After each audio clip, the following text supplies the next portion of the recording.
We're getting dressed up, we're going out on the town, and I could not be more excited. We're gonna keep our date night a little gay with dinner at Chef Art Smith's Reunion, which is nestled in Navy Pier. He's cooked for people like Oprah, the Obamas. I'm expecting a very good meal. After that, we have tickets to see the play Brokeback Mountain at the Shakespeare Theatre. I've heard amazing things. It is going to be phenomenal. I'm going to be sharing with you a brand new Fendi bag, and we're gonna wrap things up with my tips on how to clean your Wedgwood Jasperware. And you're gonna have a front row seat to the entire thing. What is my ensemble for such an event? Well, we're seeing Brokeback Mountain, so I wanted to keep it Westerny. My shirt here is from Overland. Got some metal buttons, some Western details, a very light print to it in the weaving. Pair it with a buffalo belt, also from Overland, with a massive buckle. It's the most Western thing I have aside from Stetson. Black Levi 504s with a pair of Hugo Boss Chelsea boots. My husband, he's wearing discontinued Ralph Lauren Denim and Supply jeans and some Cole Haan shoes. I will be in my Gucci bamboo tassel clutch. This piece is for sale currently over at curated.caleb.snell. Foolishly, I think though, after carrying it for an evening, I might be changing my mind. You're asking yourself, Caleb, why are you pulling out this fabulous old clutch? Well, right now over at Zenlook, they have some amazing Gucci bamboo shoppers that I'm absolutely dying to try out. Also, it's supposed to rain, so I didn't want to risk my exotic clutches or my box clutch from Hermès, my box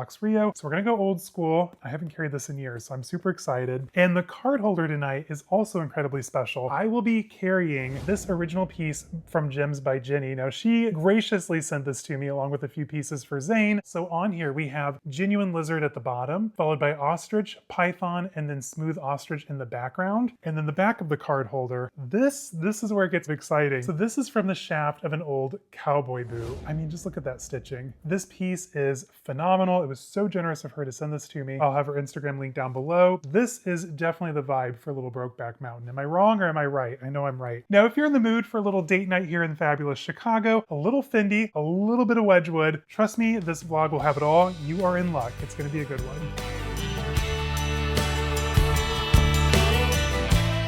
There's something that's always exciting when you get to drive into the city. You never know where you're going to get into. Well, except we did tonight because I actually planned it and made all the reservations. But it's nice to get out of the suburbs, get into the city where people are out and about, and just enjoy a summer evening. Now, Navy Pier was absolutely packed. Lots of tourists. It was also Pokemon Go Fest, so it was a little busy. And the restaurant, you guys, did not disappoint. If you're in the area, you're looking for a fun, chill place to have dinner with a lot of activity, Chef Art Smith's Reunion is for you. The iced tea, amazing. And the crowd there was also a ton of fun. You could just tell everyone was out for an awesome night.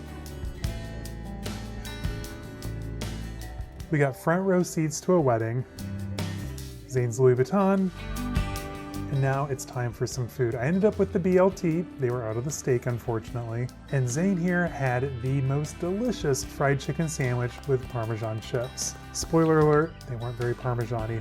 Here we are heading into the play, and guys, I just cannot get over how much fun we had. The cocktails, albeit expensive, were delicious, and the views were absolutely breathtaking. Chicago is one of the most beautiful cities. And with this set, they absolutely captured the grittiness and the raw nature of the film. Now, here are some stills from the Instagram page. I didn't want to go against the theater and film any of it for you guys. You just have to go and see it for yourself. You will not be disappointed.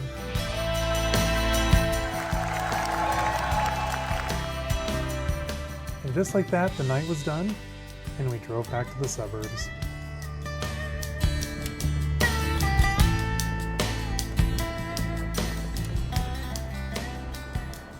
Now, as promised, I have a Fendi unboxing. I was not expecting to get swept up into Fendi again, but here we are. I actually have, for moral support, my beaded Peekaboo over here. I'm gonna walk you through some good news and some bad news, because I was actually shopping for my store, curatedbycaleb.com. We have an amazing drop coming up Saturday, June 27th. We're gonna have a live sale in the evening. There's going to be Coach, there's gonna be Marc Jacobs, Dooney & Burke, some very rare pieces, some pieces from my own collection, which is part of the bad news, but stick with me. Anyway, this was originally meant for the store, but when it arrived, it was so good, I couldn't help myself. Into my closet it's going for now. Any guesses on what this is? If you guessed a third large Peekaboo, you are absolutely correct. This Peekaboo is stunning. So this is from 2013. It's Fendi yellow, if you couldn't tell, with the black stitching, just like the boxes and the shopping bags. Still has stickers on the hardware, and it is lined in the Fendi Zucca print.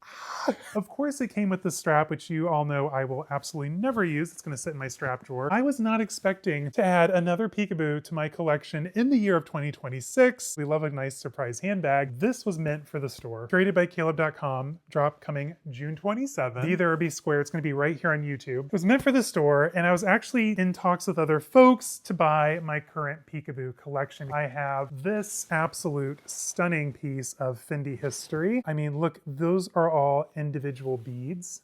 Just look at them catch the light. Absolutely stunning. I love this bag. It's very heavy, but I love it. And I also had the made to order, which is one of one. There's no other Fendi Peekaboo like it. And now, of course, this one. Opening this up, the Fendi Peekaboo is a fabulous bag. Why am I selling mine? So the bad news is I'm not going to be parting with any of my Fendis. For the time being, I know I tease this every single year, but I waited too long to sell the two that I have, and I chickened out again. They'll probably come up for sale at some point, so stay tuned. I did say there'd be some good news. Good news it is. Right now, over at my friends at Zenlux, they have so many Fendi Peekaboos right now currently available on the website. Are you interested in something like this that's a little bit more runway, a little bit more avant-garde? Zenlux has you covered. Are you interested in just something large, Celeria? Zenlux has you covered. The Peekaboo prices are on the rise. What I paid for mine years ago, I could probably ask double now, especially considering mine are rarer, one of one. I've never seen another beaded. This one, I mean, it's a little bit more run-of-the-mill and basic, but still, Fendi Peekaboo prices are rising. And over at Zenlux, they're still pretty good. They actually had a couple runway Peekaboos that were under $800. One was even $500. If you're interested in trying out Zenlux, I can't vouch for them enough. I've shopped there personally. They're sponsors of today's video. The most recent thing I purchased, my Louis Vuitton Suhali that I unboxed for you guys a while ago. There were like 20 photos of that bag. I knew exactly the little wear spots where they would be when it arrived. I was not disappointed. They're so upfront. The shipping and packaging alone is just enough to write home about. They take that extra step in caring, ensuring that our not inexpensive purchases arrive safely to our homes. And right now we do have some tariffs going on here in the States, which is unfortunate, but at checkout there's actually a tariff calculator. And if you use my code ZenCaleb26, you're gonna save enough to kind of save a little bit on those extra tariffs. And right now shipping is free. What more reason do you need other than those to check out Zenlux if you haven't already? Huge thank you to Zenlux for sponsoring today's video. There's currently a Celine Boogie on there that I'm eyeing, and actually I'm really wanting to try a new Gucci bamboo shopper. It's from the Frida Giannini era. They have several to pick from. Zenlux is the place to find designer pre-owned goods, handbags, shoes, jewelry, ready to wear, you name it, Zenlux has it. Tens of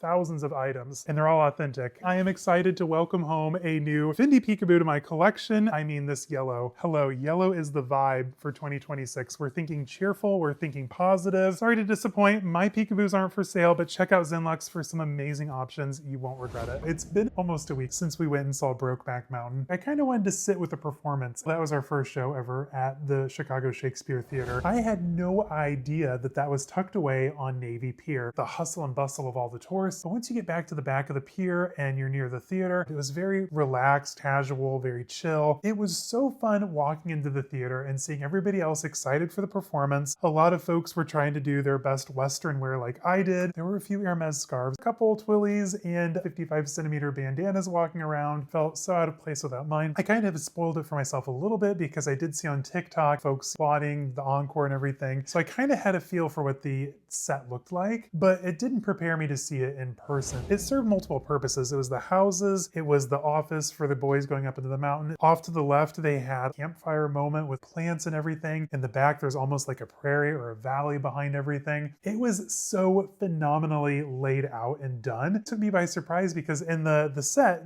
furniture would raise and lower depending on what the scene was. Different lights would come down out of the ceiling, like a rickety old ceiling fan for the trailer scenes. Or for the nicer scene, once Alma remarries, a better kitchen light drops down. The cast in this play did such a phenomenal job. And just when you think it couldn't get any better, the band took it that next step further and just made it such a surreal experience. They had beautiful country western music kind of telling the story, moving the story along. You just felt like a sense of longing and that, you know, unrequited love between the two. There's a Sufjan Stevens musical coming up, Illinois. I think I want to go and see that here later in the season. Definitely think this is going to be something that we're going to add to our repertoire. Fun date nights, theatrical performances. If you live here in Chicagoland, or if you're within close driving distance in the next few weeks, I think that you would absolutely enjoy seeing this play. Incredible. I can't say enough good things about it. After the curtain dropped and we left, we were waiting in the lobby and the actors came out. Totally got nervous. Zay went up with our program and he got one of the actors to sign the program. It was just such a cool experience. It'd been a long time since we'd seen a play. Kind of fun to get back into it again, get dressed up, just have a fun night with my husband. And a neat way to celebrate Pride too. We went to Chef Art Smith, he's gay, and then we went to a gay play, and it was just like a fun way to celebrate Pride Month. I have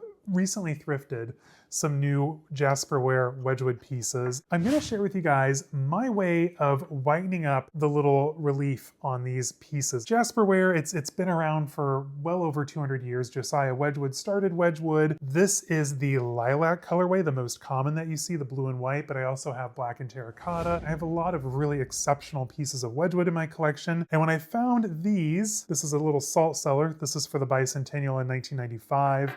And this is just like your typical lidded box. When I found these at Goodwill recently, I just absolutely had to have them, and I thought this would be the perfect time to show you guys how to kind of whiten these up and clean them. So let's dive in. Take a little bit of baking soda, a little bit will do, and some warm water. Add a little bit of water to this because we're gonna make a gritty paste. This is what's going to kind of help us get into the nooks and crannies and really expose some of this brilliant white. So let's start with this lidded jar because this one is by far the worst. The Three Graces have a ton of buildup within the nooks and crannies. If you happen to buy a piece, like let's say you're at an estate sale and you find an incredible piece of Jasperware that you can't leave behind, but they were a smoker, so they're kind of yellowed. This is what's going to save you because this has just revived so many pieces in my collection over the years. Already I'm able to see how much brighter.